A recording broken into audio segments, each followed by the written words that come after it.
मुझे नहीं मालूम आप में से कितने लोग जानते होंगे कि आज 6:30 बजे से पुलवामा डिस्ट्रिक्ट में दफा 144 लगाया गया, जो अनप्रेसिडेंटेड है। ऐसा कभी हुआ नहीं है कि जहां इलेक्शन होने वाला हो वहां दफा 144 लगाया जाए और तब तक लगाया जाए जब तक इलेक्शन का प्रोसेस खत्म नहीं होता है। इतना ही नहीं बल्कि कई दिनों से हमारे जो पीडीपी के जो वर्कर हैं, जो एक्टिव वर्कर हैं, जो अभी मीटिंग्स का ऑर्गेनाइज करते थे, उनको बाज़ाब्ता थानों में बुला के डिटेन किया जा रहा है। ये खाली पुलवामा तक रिस्ट्रिक्टेड नहीं है। जैसे आपने सुना अभी कुछ दिन पहले सुरनकोट में सनाई टॉप में अटैक हुआ था, उसके बाद वहाँ हमारे वर्कर दर्जनों नहीं 50-50 60 वर्कर हमारे बंद किए जा रहे हैं और अजीब माहौल बनाया जा रहा है। मुझे समझ नहीं आती कि अगर इन्होंने 87 रिपीट करना है इलेक्शन कमीशन ऑफ इंडिया ने, तो ये इलेक्शन का ड्रामा क्यों है? अगर इन्होंने यहाँ पर इखवान को खड़ा करना है, इखवानियों की जमात को खड़ा करना है, अपनी प्रॉक्सीज को खड़ा करना है जिनको ये सपोर्ट कर रहे हैं, हालांकि अभी ये खुली तौर से सपोर्ट में नहीं आ रहे हैं बिकॉज ये चाहते हैं कश्मीर के इलेक्शन हो जाए, उसके बाद ये राजौरी पुंछ में अपना सपोर्ट डिक्लेयर करेंगे।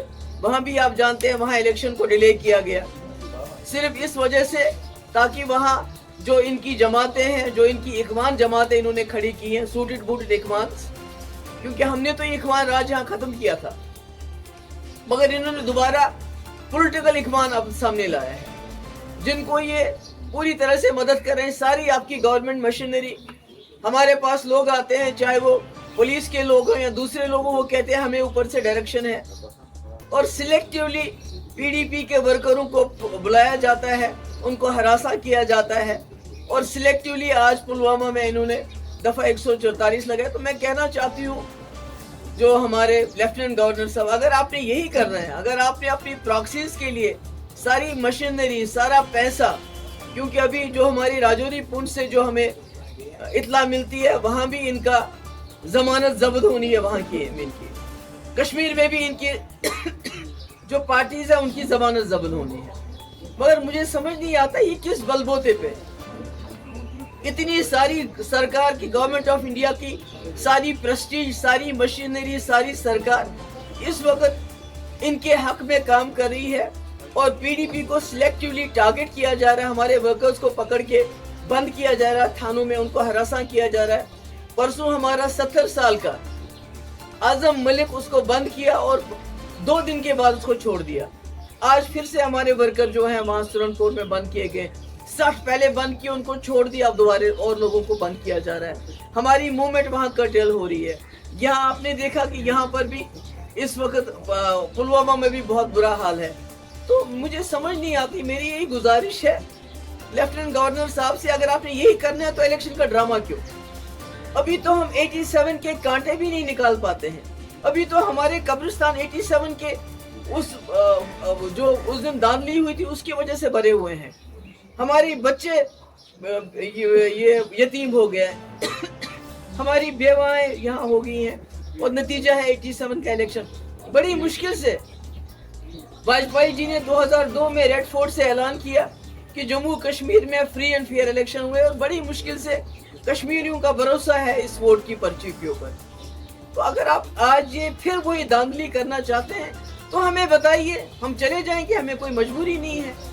हम क्यों लोगों को, वर्करों को इस वक्त उनको उनकी जान जो है जोखिम में डाल दें? तो यही मेरी गुजारिश है और मेरी जो श्रीनगर के सेंट्रल कश्मीर के लोगों से भी गुजारिश है, साउथ कश्मीर में और नॉर्थ कश्मीर में, खासकर सेंट्रल कश्मीर के लोगों से मैं कहना चाहती हूँ कि बीजेपी ने यहाँ के लोगों को मुल्जिम बनाया, उनको जेलों में डाला किसी कसूर के। हमने उसी में से एक मुल्जिम को आपका कैंडिडेट बनाया है, वहीदुर रहमान परा, जिसको 3 साल जेल में बंद रखा गया। अब आपकी जिम्मेवारी बनती है नई दिल्ली को ये मैसेज, देखिए ये देख रहे हैं पीडीपी के हक में एक माहौल बन रहा है जो इनकी एक्सपेक्टेशन नहीं थी। आपने देखा होगा पिछले 5 साल से अगर कोई पार्टी यहाँ बात करती रही है, यहाँ नई दिल्ली की जो गलत पॉलिसीज है उनका कोई मुकाबला किया, वो पीडीपी ने किया। इनको लगता था पीडीपी खत्म हो गई है, जैसे कि नेशनल कॉन्फ्रेंस ने कहा कि पीडीपी खत्म हो चुकी है। मगर जब ये ग्राउंड में देखते हैं central Kashmir, south Kashmir, north Kashmir, तो ये हैरान हो गए कि ये पीडीपी कहाँ से जिंदा हो गई है। इसलिए पीडीपी को ही टारगेट किया जा रहा है। वो पीर पंचाल हो, वो साउथ कश्मीर हो, वो पुलवामा हो, जहां भी देखिए पीडीपी को टारगेट किया जा रहा है। वही तो इनको पसंद नहीं है। तो इन्हें तो मुझे बताइए, पुलवामा जैसे हसास इलाके में ये खुद कहते हैं मिलिटेंसी खत्म है, तो दफा 144 क्यों लगा रहे हैं? लोगों को हरासा करने के लिए, लोगों को तंग करने के लिए, ताकि लोग निकले ही ना बाहर वोट डालने के लिए। और क्या मकसद हो सकता है कि यहाँ अपने लाले पड़े हुए हैं, हमारे नौजवानों को जेलों में बंद किया जा रहा है। पहले उनको तो जेलों से छोड़ दे, पहले यहाँ के लोगों से तो बात करें। रही पाकिस्तान के साथ जो कश्मीर है उसकी बात, मुझे बताइए 22 करोड़ मुसलमान हैं हमारे मुल्क में, उनको बीजेपी कहती है घुसपैठिए हैं, ये मंगलसूत्र चुराएंगे आपका, ये आपकी भैंस चुराएंगे, ये टर्माइट्स है। तो जब उस कश्मीर के मुसलमानों को भी लाएंगे तो फिर क्या करेंगे उनको लेके? ये तो इन मुसलमानों को दुश्मन समझते हैं। I think that's enough. देखिए, आज का मैं फोकस रखना चाहती हूँ, जो यहाँ धांधलियों की तैयारी हो रही है, जो इलेक्शन फिक्स किया जा रहा है, जो एक इखवान जमात को यहाँ लोगों पे मुसल्लत किया जा रहा है, जैसे 87 में हुआ था, उसके नताइज आज तक हम भुगत रहे हैं। आज दोबारा 87 रिपीट हो रहा है, और ये इसके बावजूद हो रहा है। खुद बीजेपी के लीडर अटल बिहारी वाजपेयी ने यहाँ लोगों को भरोसा दिलाया। इस इलेक्शन प्रोसेस में आज उसकी धज्जियां उड़ाई जा रही हैं, और ये सिलसिला इलेक्शन